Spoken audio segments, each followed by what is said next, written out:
that you know him?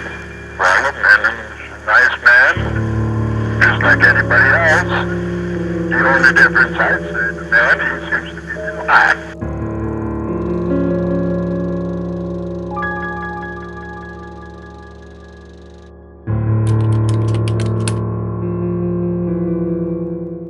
Welcome to the Wisconsin Files, Episode 1, where we'll be diving deep into true crime stories and the people who committed them. And today we are talking about one of America's most notorious grave robbers and serial killers, Ed Gein.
Born Edward Theodore Gein on August 27, 1906 in La Crosse, Wisconsin, Ed grew up with his parents George and Augusta and his brother Henry.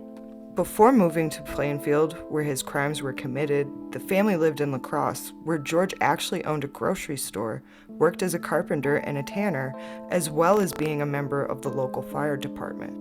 Augusta seemed to be the domineering force in the family. Categorized as a religious zealot, Augusta would read scripture from the Old Testament, instilling in her boys that women were the epitome of evil, referring to them as instruments of the devil. Ed in particular took his mother's words to heart. He developed a strange infatuation for her, always desperate to please his stern, unforgiving mother. Henry, on the other hand, he would question the validity of Augusta's sermons. When Ed was around age 8 to 10, his family moved from La Crosse to a rural 155-acre farm in Plainfield, Wisconsin. It would be here where Augusta's influence over her sons would become overbearing, causing tension between Ed and his brother Henry. Henry, there was Ed, and then his mother Augusta and her husband George. And now it was said that Augusta had ruled the family with an iron fist. A tyrannical religious zealot was she. Behind the scenes of it all, Augusta and George, they have a very tumultuous relationship. George is volatile. He's always drunk, and Augusta is constantly berating George. In Augusta's eyes, I think that she thought, they moved there, they bought this farmland, and I think they didn't quite understand that they had moved into a farming community to begin with, and I think that she thought that that was going to be their way of making a living, and it didn't work out like that. Tragedy would strike the Gein household in 1940 when the patriarch George would pass away by a heart attack. This would drastically change the course of the family, leaving Henry and Ed to care for their mother and the farm. By May of 1944, once more the Geins would face another death. This time it was Ed's brother Henry. At this point, the siblings weren't seeing eye to eye, as Henry was growing more distant from his tyrannical mother and her bizarre preachings. On May 16, 1944, a fire broke out after Ed and Henry had been burning brush. What happened next is purely speculation. It's believed there may have been an altercation between the brothers leading to Henry's death. Now again, this is purely speculative, but Ed would claim that his brother had gone missing during the chaos of the fire, and then oddly enough, he would lead a search party directly to Henry's body. Although it was determined to be an accident, that Henry had asphyxiated on the smoke. Years later, a true crime author would allege that strange bruising was noted on Henry's head. Reports on his official cause of death vary, but with what we know about Ed, I suppose it isn't too far of a stretch to think that he might have taken Henry's life. Again, this is all alleged. Now that Ed's father George and his brother Henry were gone, that left him alone with his mother. It looks as if the loss of Augusta's youngest son took a toll on her health, for she'd suffer a stroke causing paralysis. Ed would now take on the role of caregiver, which he appeared to do with fervor. He would comfort his mother when she was distressed, even laying beside her in bed, rubbing her back and stroking her hair. So time passes and George ends up passing away, and this leaves the Gein family pretty vulnerable. This is putting a lot of pressure on the Gein boys because now they got to step up and become the men of the family. And as we know, Augusta isn't the easiest woman to live with. Which in turn, I think caused him to do the things he did and Oh, absolutely. become the man that he Augusta became. was the only thing in Ed's life that made him the person that he became. So with George's death, this drives a bit of a wedge between Ed and Henry. Again, he was making these comments to Ed constantly, and there's a time where this is well after George's death, and he tells Ed, Henry's like, hey Ed, maybe you should not let mom get in your ear like that. Maybe you should be your own man. There's a whole wide world out there. There's a whole bunch outside of Plainfield. You could get out of that situation, go live a life. And this would just disgust Ed. This really pissed him off in this particular instance because he's thinking, how can you think this, Henry? This is our mother, our savior. Right. She has done everything she could to give us life. We're living because of her. This is in his mind that he feels so betrayed by this. Time passes again, and oddly, Henry passes away. And he passes away under semi-mysterious circumstances. Oh, yeah. Well, so the death of Henry ends up causing Augusta to become incredibly depressed. She's so saddened by the loss of her son. She just lost her husband, and now Henry's gone, and it's now just Augusta and Ed. Not long after Augusta's first stroke, she'd suffer another one, ultimately leading to her death on December 29th, 1945. This would absolutely devastate Ed, losing the only person he was ever close to. Time would pass, and Ed would be left to his own devices. He indulged in his dark fantasies that seemed to come to a head after the death of his mother. Between the years of 1947 to 1952, Ed had desecrated 9 graves. The many victims of Ed Gein didn't stop at the recently deceased. He would murder 2 local women, Mary Hogan and Bernice Worden. Mary Hogan was a tavern owner which sat out on country roads leading outside of the town of Plainfield. In early December of 1954, Ed Gein entered the Fox Head Bar and killed Mary Hogan, taking her body back to his farm where he mutilated her corpse, crafting disturbing objects with it. 3 years would go by, and no one suspected Ed. As a matter of fact, the entire community thought he was odd, but a good man. He often babysat kids, seeming to relate with them rather than adults. Ed also would do maintenance work for people in town. He was trusted and liked, even if he was a little bit strange. Plainfield was about to become the epicenter of scandal. On November 16, 1957, local hardware store owner Bernice Worden would become Ed Gein's second confirmed victim.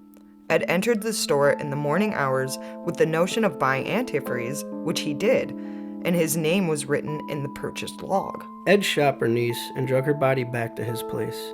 Suspicion would befall Gein when Bernice's son, who was also a deputy, Frank Worden, went to the store and stumbled upon a disturbing scene. Blood was all over the floor and what appeared to be drag marks. Frank took note of the copy of the written receipt with Ed Gein's name on it. Police quickly dispatched to locate him. At first, the police only wanted to ask Ed if maybe he saw anything that day, not suspecting him at first. But Ed would fastly implicate himself as the prime suspect. So, at this point, Augusta ends up getting really sick herself. And she falls ill, which subsequently leads to her death. Now, in the days, I think she has a stroke. She has a stroke or something, 2 strokes, I think. She has a couple of strokes, but they leave her in a miserable condition. And Ed is just devastated over this. He's so upset. He's laying in bed and sobbing with her. He's just so overcome with how ill his mother is, and then she eventually passes away. This, I think, is the breaking point in Ed Gein's brain. Losing Augusta is what just makes him completely snap. He lets all the dark feelings come out. There's nobody to stop him anymore. No. He doesn't have his brother, he doesn't have his mother, his dad's gone. It's just Ed. It's all by himself. The life that he knew and lived his whole life was gone. Gone. In the blink of an eye for him, and then like at the end they're thinking like, hey, I got what I wanted, it's just me and my mom. Right.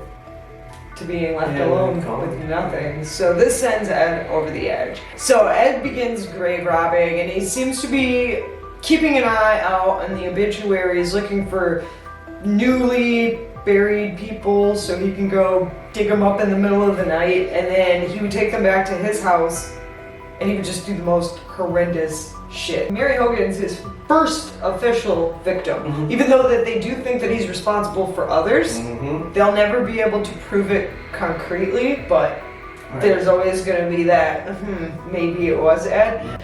And then he doesn't get apprehended until 58. So there was a good timeline where he's getting away with Mary Hogan's murder. Again, the first official murder, there may have been others, we don't know, but in between Mary Hogan's murder and the Bernice Worden murder, which is who he gets caught up, and this kind of blows the whistle on the entire disgusting atrocities at his house. So the morning of Bernice Worden's murder, the town is out hunting. Now Bernice happens to be the deputy sheriff's mother.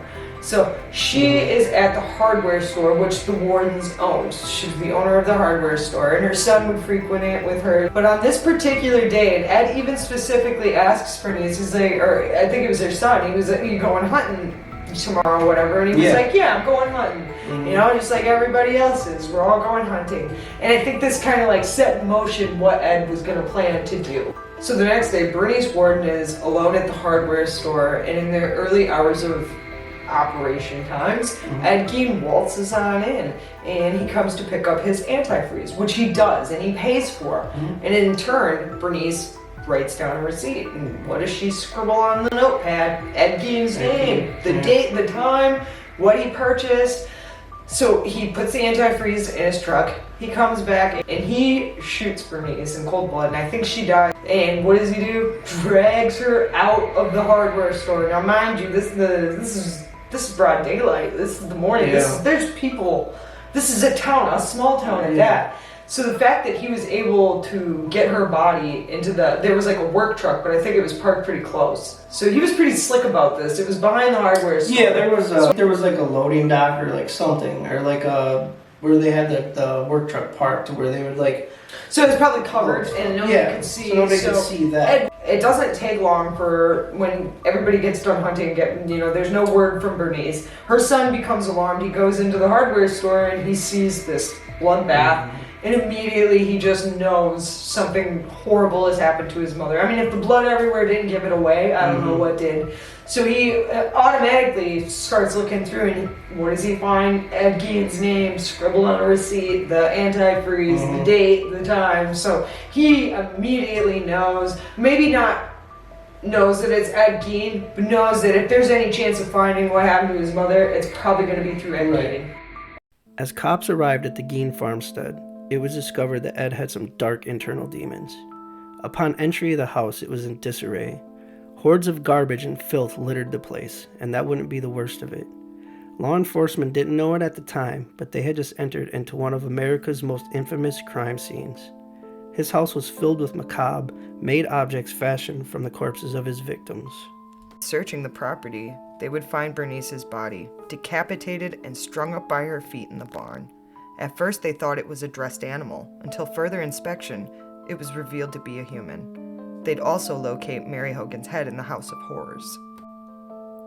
Bowls were made from human skulls, lampshades from skin. Entire pieces of garments were crafted from flesh. Ed would wear these sadistic items to feel closer to his mother. The list of the atrocities found goes on and on. Ed Gein was a very disturbed individual. The hunt was on to find Gein.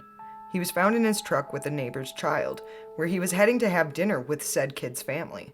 They took Ed to the cop car, where it didn't take long for him to unintentionally confess to Bernice's murder.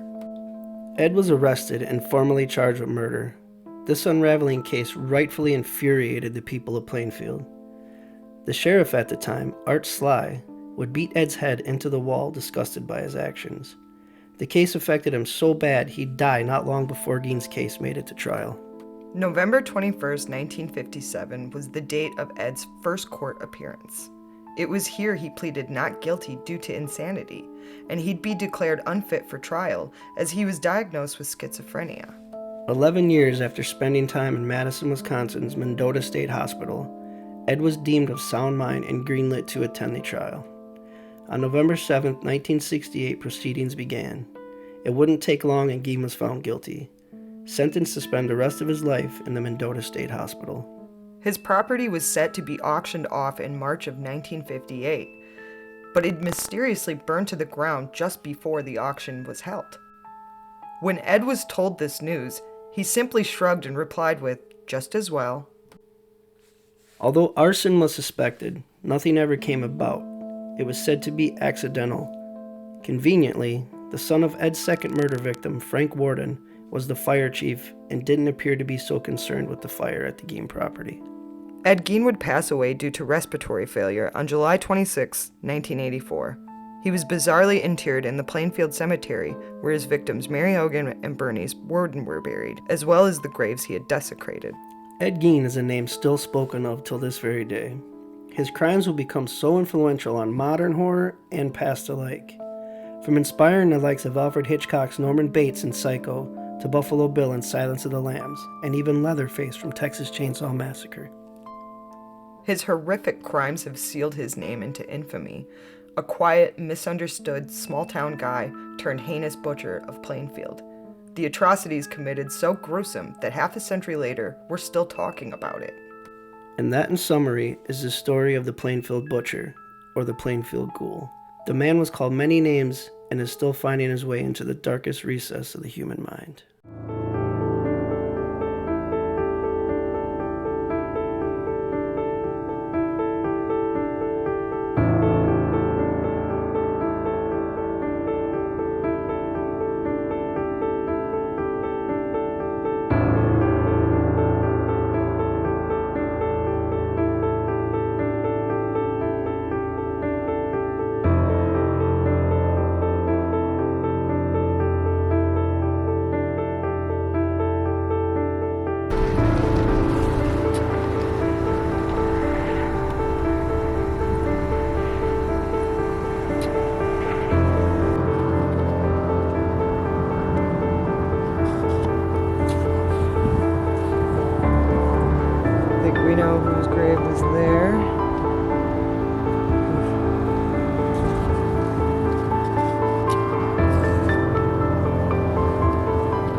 It's almost like...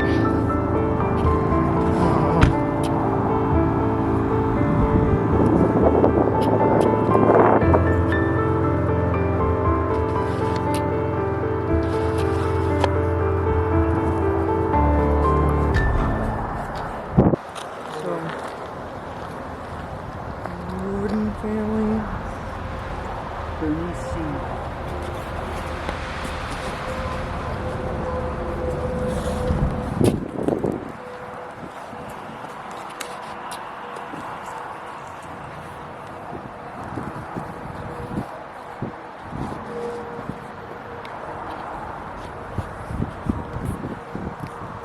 It's just weird. Yeah, it is.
Probably helps to have my microphone on, but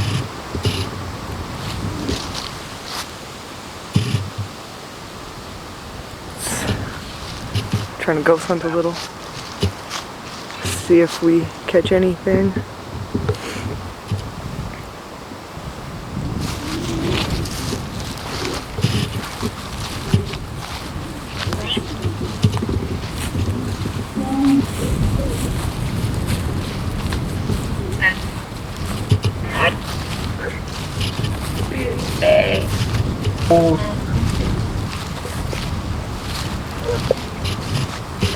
Ed Gein, are you here by chance?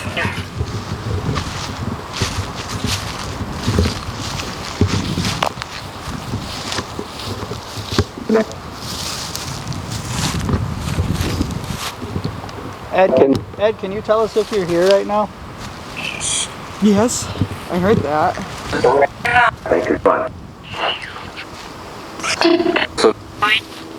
Mike?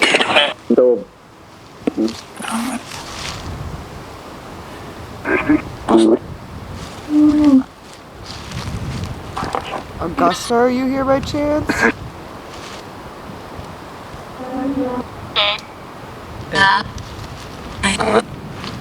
Yeah, we're looking for Ed. Are you here? Ed, where are you at right now?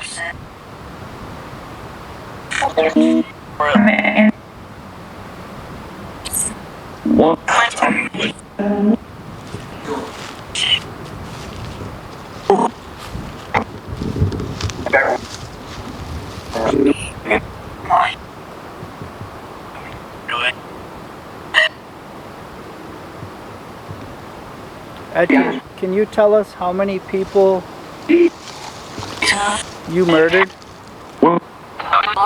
Say one. That's okay. Well, I think we know it's more than one.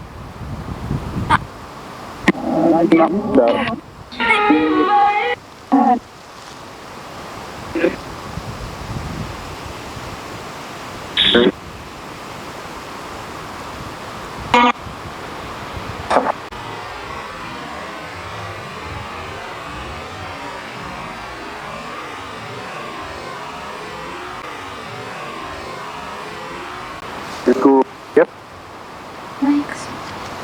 And the wind picks up. Look at that. Who was walking over there that I saw? Who do I see?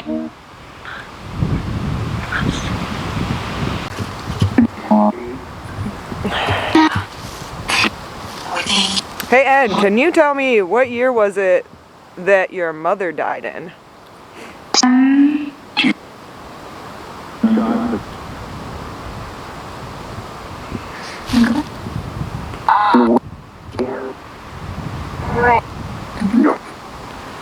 Ed, do you feel bad for what you did to those women? Yes, sir. Did it? I can't. Can you tell us the names of the people that you killed? No. Are you ashamed? I'm sure your mother would have been disappointed.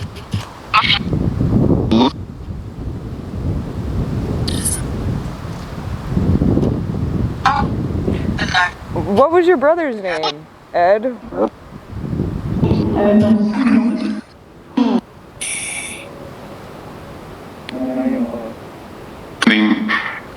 Can you tell me, huh?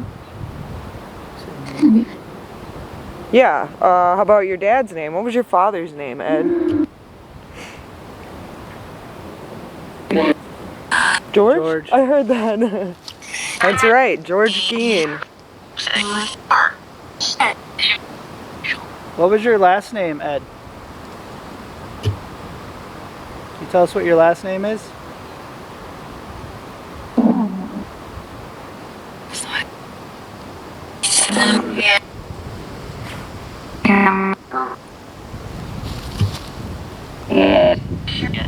Ed, is that what that said? Augusta, is that you?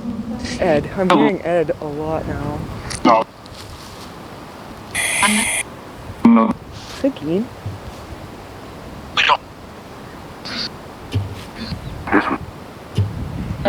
You ever get that weird feeling? What was that? Because I got it. What the fuck was that? Did you hear that?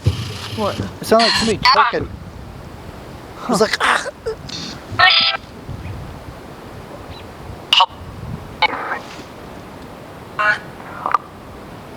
Yeah, I got real uncomfortable. I know, I'm feeling it too. Ed? Ed. Yeah. Ed. I'm hearing Gein a lot. Ed, are you here right now?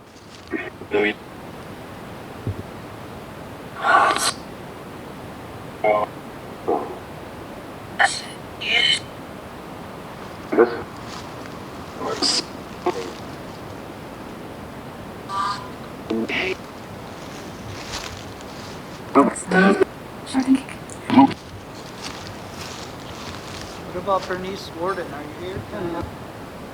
That's what I was going to say. I thought I heard I am. Henry, how did you die?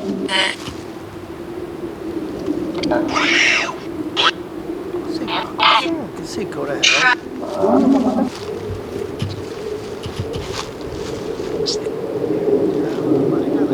No, I kind of don't want to stay as long as I wanted to. Alright, well, we're going to wrap this up. If there's anything that you want to say it now. Forever hold your peace. I just got real uncomfortable. I know, I feel creepy as hell. I gotta, like, watch my back. Did you hear that? You hear like it's like a guy talking. I hold my microphone. I don't know, was it the box? I don't think so. Okay, we're gonna wrap this up. It's making me feel It's making me like comfortable. I keep looking all around. Okay, well, thanks for chatting. I'm gonna let you go now, but we're gonna go visit you at your grave. So maybe you want to come talk with us over there? We'd appreciate it. You want to say something? Say something on my mic as I'm walking away. So we ain't sticking around for that.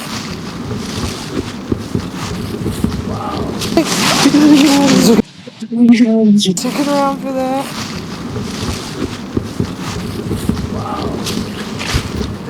Yo, that dude got fucked up because when we started asking about like the murder stuff too, I feel like it just got real uncomfortable. yeah. Maybe we shouldn't be dabbling. Little device, come say something. No. Why not?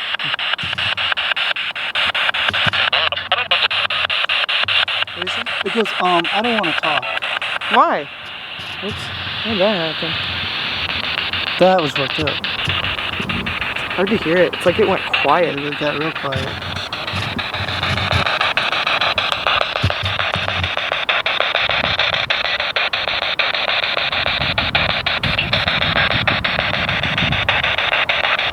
Can somebody come through and tell me who I'm talking to? We're looking for either Henry Gein, Ed Gein, Augusta Gein, or George Gein. Are you guys here? Any of you?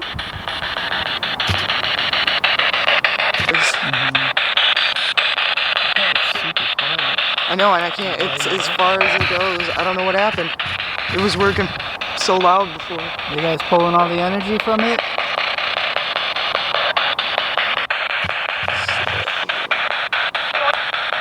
I thought I heard George. And a woman's voice. You don't even have to talk through that. You can talk next to us. We'll pick it up.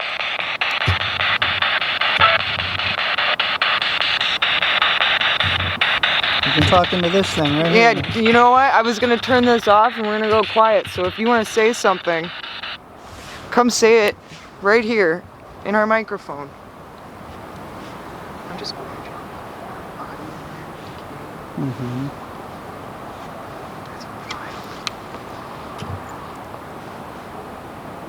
there. Ed, do you have anything that you want to say? You can come up to us and you can say it.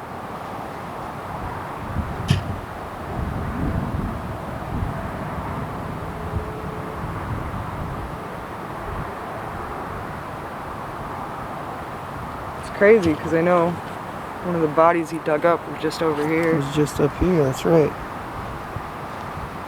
And it's weird too because Bernice's is like right over there. I know, Like the they're fact all. that she had to be buried in the same cemetery with the Yeah, man that killed her. just It's crazy. insane to me. I feel like Ed should have never got the courtesy to be buried here. No. He didn't deserve that. He didn't deserve to be reunited with his mom. Not when you commit crimes like that. I know, I feel so uncomfortable because I keep thinking about them just staring at us from behind this gate.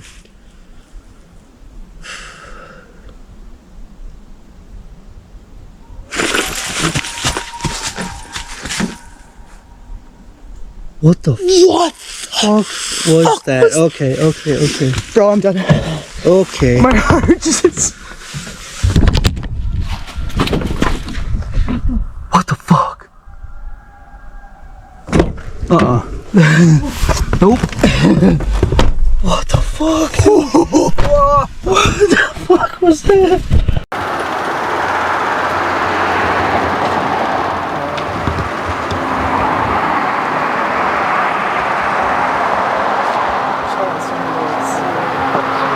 Bolt out of this town.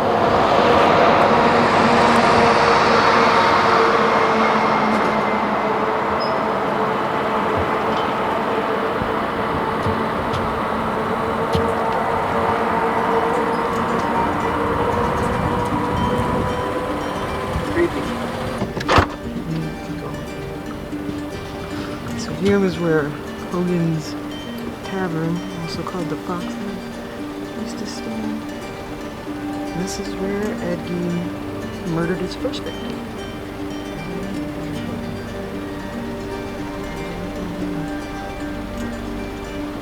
Oh, that's cool.